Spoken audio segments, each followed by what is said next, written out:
여러분들이 알고 있는 그 돈 많은 사람들은 다 헤지펀드를 통해서 많이 돈 관리를 합니다. 근데 이 조지 소로스라는 이 사람이 헤지펀드의 킹입니다.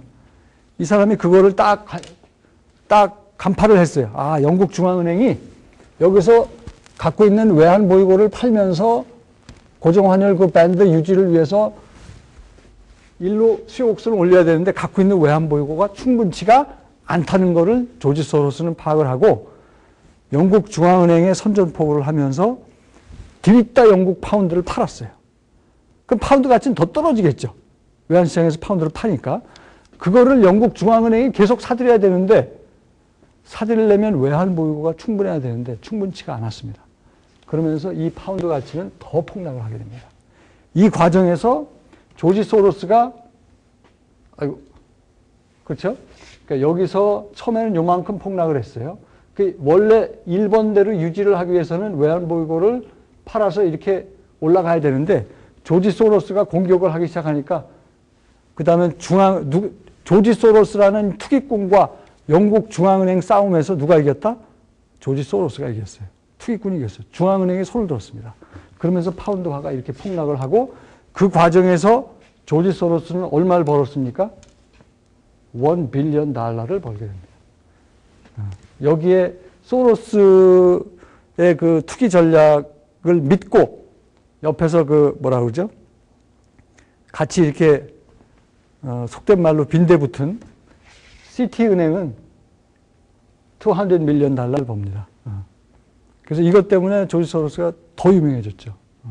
킹 오브 헤지 펀드가 됩니다. 그래서 외환 위기가 이 90년대 초반에 영국에 옵니다. 이 투기꾼 때문에. 물론 그 배경은 독일이 금리를 올리고 그것 때문에 영국 통화 가치가 절하되고 그리고 그 당시에 고정환율 시스템 밴드를 유지해야 되는 그런 어떤 시대적인 그런 배경이 있긴 하지만 그거를 잘 간파한 조지 소로스가 영국 중앙은행이 외환 보유가 충분치 않기 때문에 고정 그 환율 유지가 어렵겠구나. 그래서 들이다 파운드화를 팔면서 그 과정에서 소로스는 이렇게 엄청난 이익이 났다. 여기에 동조한 사람들도 같이 이익이 났다 하는 얘기입니다. 그 다음에 이제 우리나라를 포함해서 이스트에이시안 굉장히 많은 나라들이 외환 위기를 겪습니다. 멕시코가 94년, 브라질이 99년, 아르헨티나가 2001년. 이런 나라들이 다 고정환율 시스템을 뭐 우리나라 같은 경우는 완전한 고정환율은 아니지만 하여튼 상당히 그 정부가 개입된 형태의 그 고정환율 시스템 유지를 하다가 결국 이거예요. 고정환율 시스템 유지를 하기 위해서는 여기 있어야 되는데 실제 가치는 경상수지 적자가 나고 뭐 여러 가지 이유에서 실제 수준은 여긴 거야. 근데 이 수준으로 올리기 위해서는 어떻게 해야 돼요? 외환 보유고를 팔아야 된단 말이죠. 자국 통화를 사들이고 자국 통화 가치를 올려야 되기 위해선 갖고 있는 외환 보유고를 팔아야 돼. 근데 외환 보유고가 어때요? 투기꾼들 공격에 의해서 계속 외환 보유고를 팔면서 자국 통화를 사들여야 되는데 투기꾼들이 계속 이 타겟이 된 우리 외환 위기 때 태국의 바트화가 투기꾼들 공격을 받았잖아요. 인도네시아 루피아가 투기꾼들 공격을 받았습니다. 걔네들이 외환시장에서 바트화를 들이다 파는 거야. 그러면 태국의 그 중앙은행이 바트화를 사들이고 갖고 있는 달러를 팔아야 되는데 뭐가 부족해요? 갖고 있는 달러가 부족해요. 그러면 어떻게 돼요? 투기꾼들 공격을 받다가 처음에는 방어를 하죠. 그러다 나중에 두 손 들고 항복. 우리 수준은 여기가 아니라 더 낮출 뿐만 아니라 이제 대규모의 평가절하를 시키면서 갖고 있는 외환 보유고는 바닥이 났으니까 누구한테 구제금융 신청해? IMF한테 살려달라고 이제 소리 지르는 거죠.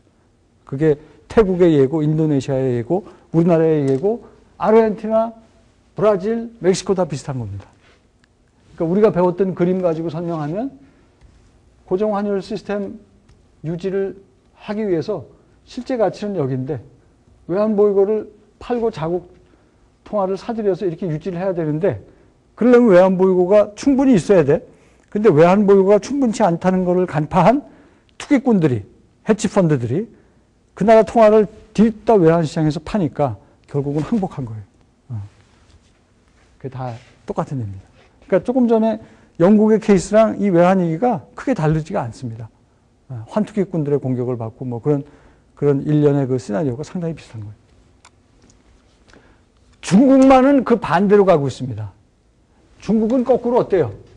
중국은 유지시켜야 될 고정환율이 여기 있으면 얘네들의 실제 수준은 여기에요. 그러니까 이거를 거꾸로 이렇게 낮추기 위해서는 자국 통화를 팔고 외국 달러를 사들입니다. 그러다 보니까 엄청난 달러 보유국이 되어버렸어요. 과거에는 일본이 달러 채권을 제일 많이 갖고 있었는데 지금은 중국이 넘버원입니다. 자, 이것이 문제가 그럼 없냐. 지금 1조 달러죠? 1조 달러의 외환 보유고를 중국이 보유를 하고 있어요. 물론 2007년도 자료니까 지금 더 많아졌겠죠. 이것이 어떤 문제를 초래하느냐. 일단은 달러를 현금으로 갖고 있는 게 아니라 달러 채권을 갖고 있는데 미국 금리가 지금 거의 제로잖아요. 그러니까 수익률이 그 엄청난 중국이 갖고 있는 외환 보유고 달러 외환 보유고의 수익률이 별 볼 일이 없고 또 아까 뭐라고 했어요? 미국이 경상수지 적자 때문에 달러 가치는 어떻게 된다? 떨어진다. 그러니까 갖고 있는 엄청난 1 트릴리언 달러 어치의 그 달러 채권을 갖고 있는데 달러 가치도 떨어지고 수익률도 형편없고 불안하죠. 중국도 불안합니다. 그 다음에 그 과정에서 환율이 계속 외환보유고를 사들이면서 평가절하되니까 중국 물건값이 어때요? 환율 영향 때문에 상대적으로 싸지죠.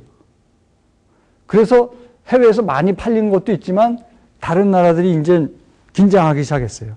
그래서 관세 장벽을 이제 높입니다. 두 번째 얘기입니다. Trade barrier. 관세 장벽을 높이고 있어요. 그리고 중국한테 계속 너희들 환율 평가 절상해야 된다. 환율 조작국이다. 막 그렇게 지금 비난을 하고 있습니다. 세 번째는 그렇게 엄청난 외환 보유고가 늘어나면 그만큼 시중에 돈이 풀리죠. 그죠? 제일 처음에 우리 배웠던 얘기죠. 14장. 그러면 시장에 돈이 많이 풀리면 인플레이션 압력이 많이 생긴다. 그죠? 지금 중국도 인플레이션 문제에 시달리고 있습니다. 이런 여러 문제들이 생기는데 그럼에도 불구하고 중국은 왜 이렇게 엄청난 외환 보유고를 계속 보유하려고 그러느냐.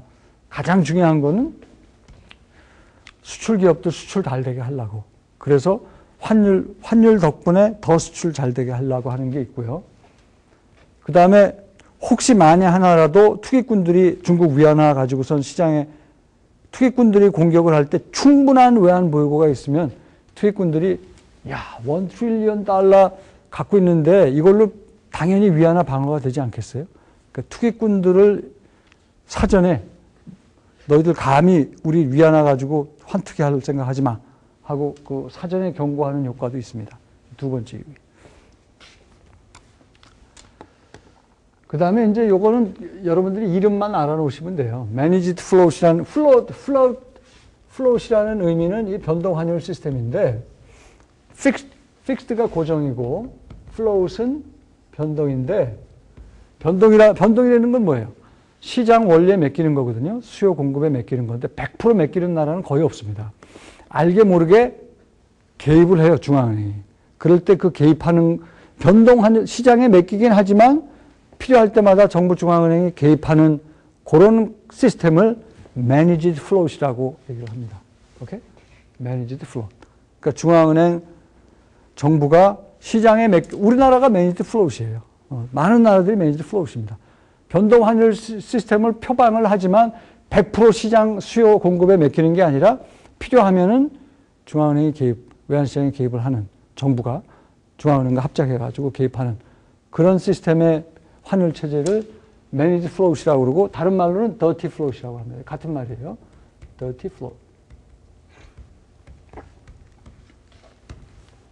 용어만 아시면 되고 그 다음에 이제 외환 위기를 겪으면서 이 외국 자본들 들어오고 나가는 거를 컨트롤해야 되지 않느냐 하는 얘기들을 많이 합니다.